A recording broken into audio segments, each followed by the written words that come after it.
Good evening, Ottawa. Oh, matagal ka na nagre-request, hindi ka machimpuhan. Hindi, wini-withdraw ko.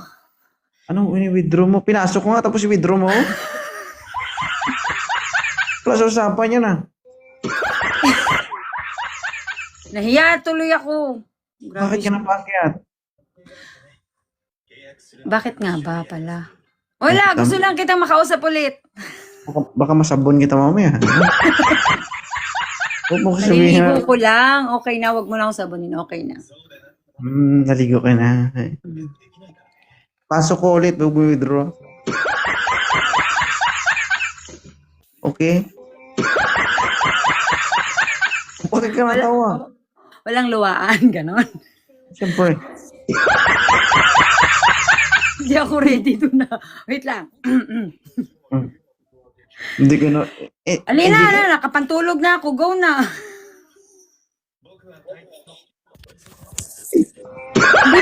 hindi ko mababa kasi mababa yung table sa bahay. Ako na lang bahala dyan mamaya. Go, Ayan, okay, go. Ganyan. Huwag mo pahirapan na sarili mo. Huwag mo pagurin yung sarili mo. Ako na all the way.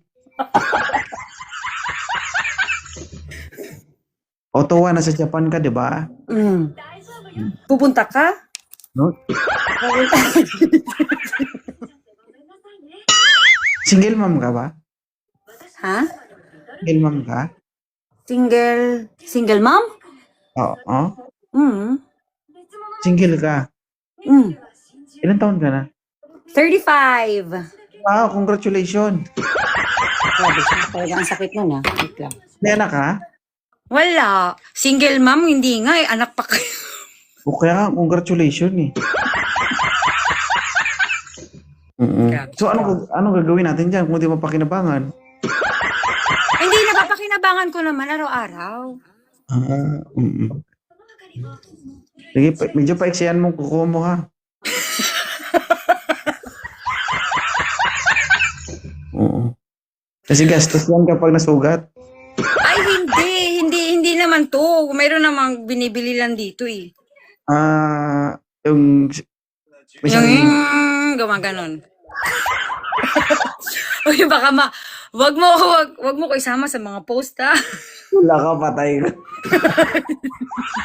Baka mawalan ako ng buyer ng damit. Malay mo dahil sa post na to, dadami viewers mo. Uy, wag. Kasi nga, hindi man ako. Oh, isipin mo yan ha, 2,400 viewers. Matik na yan. Oo, pero may nanliligaw ka ngayon. Walang nanliligaw. Natatakot sila. Bakit? Ano bang meron ka ba tatakot sila? Bakunawa. Bakit? Makunat na ba yung bakunawa? Makunat. Ewan ko lang, crispy? Crispy pala yung mga 35 years old. Ano ba yung yung sinasabi mo na ginagamit mo? Yung ba yung sasakyan? Yung gumaganon ba? Yung ganon-ganon. Hindi na, walang ganon-ganon. Yung ganon.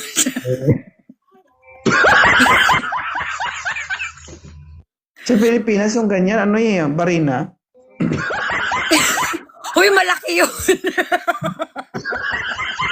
Ano sa akin, construction, tatayo ng bahay.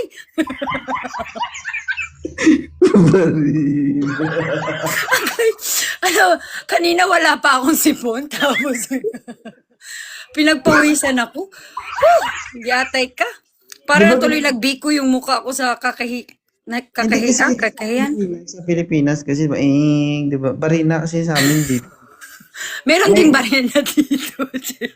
Meron dito, kukunin ko sa taas. Okay, Hindi, meron ako dito maliit. Small version. Pakaiba yan. Small version lang yung sa akin kasi hindi naman. Okay. Meron kasi tayong kasabihan na kung ang babae may kalsada, ang lalaki may barena. Ganun ba yun? Pag may kalsada, kailangan barena? Di mo alam? Kalimutan mo na? Wala yun sa Bohol. Ganyan kapag walang asawa. Bakit Talagang paulit-ulit? Bakit hindi ka pa nag-aasawa pala? Wala. Wala eh. Wala talaga? Ayaw nila. Mm. Ayaw nila magpalahi sa akin. Baka baho. Ay, sorry.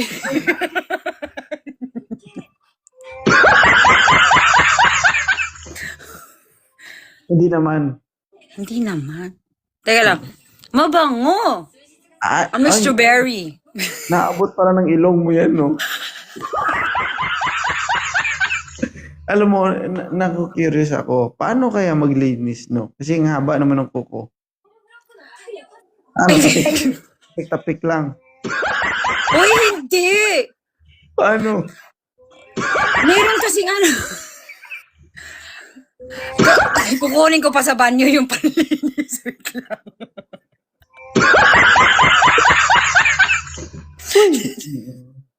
Paano kung may aakyat dito at liligawan ka, Otowa?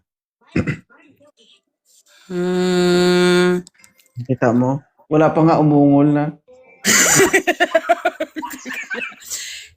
Mahirap pag LDR. Bakit? Okay lang yan. Nakasanayan mo Bijakol naman. ng bijakol kapoy, uy. Uy. Mamili ka. Mag-isa mo o may kasama ka.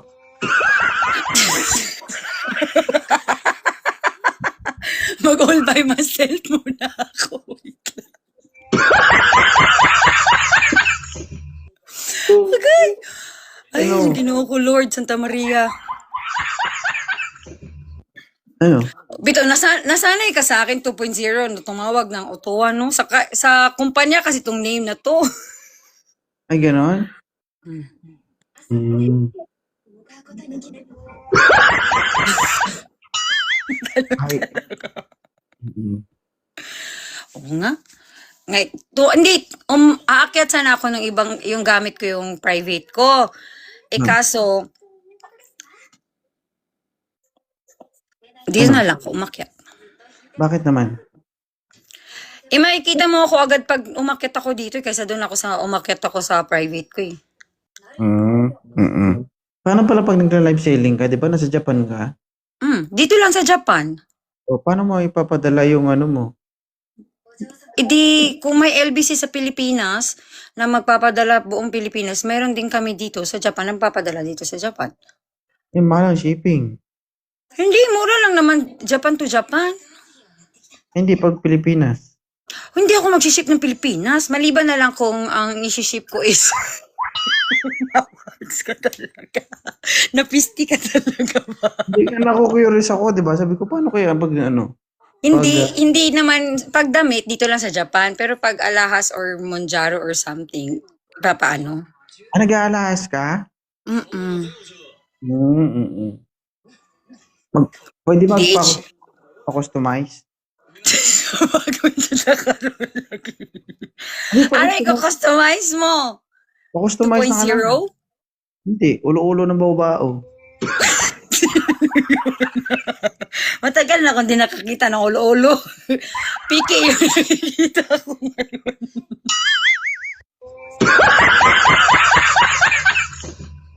Ano height mo, Otowa? 5'5". Ay, oo, matangkad din ito. Bakit? May height ko ba dito? Ano mo akong sinabi? Nagtanong lang naman ako, bawal. Oh. Okay, at akala ko kasi, hindi kasi kanina, kailangan ba 40 pataas ang aakyat? Di, wala naman akong sinabi. Kaya, kung hindi ako magtanong, anong pag-usapan natin? Kung makisabay ka sa mga agency, ha? Kasi, naku, Diyos ko, matanda ka talaga dahil wala talaga makinabang dyan. Hindi pa naman ako mukhang 35. Mukha pa naman ako 34. Kung antayin natin na mag-45 ka pa. Hindi mukha akong 44 noon. Okay na yun. Uy! Pag ang babae, life starts at 40 daw. Parang suka yan habang tumatagal lalong maasim. Sa sariling buhay, ang palad mo, sinampal ka na yan. Nakakala mo, ha? Totoo. Parang, ay ko, pahaba na ng pahaba pala yung angko dito. Nababa ko muna. Mm-mm. Ano ba yung ideal naman ni Ottawa? Matangkad. Mas matangkad pa sa akin. Mhm. Tapos, okay lang sa aking moreno. Okay lang sa aking maputi.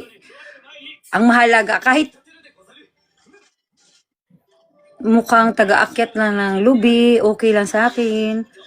Basta, mabait, marunong dumiskarte sa buhay. Hindi sa babae siya dumidiskarte. Yun lang.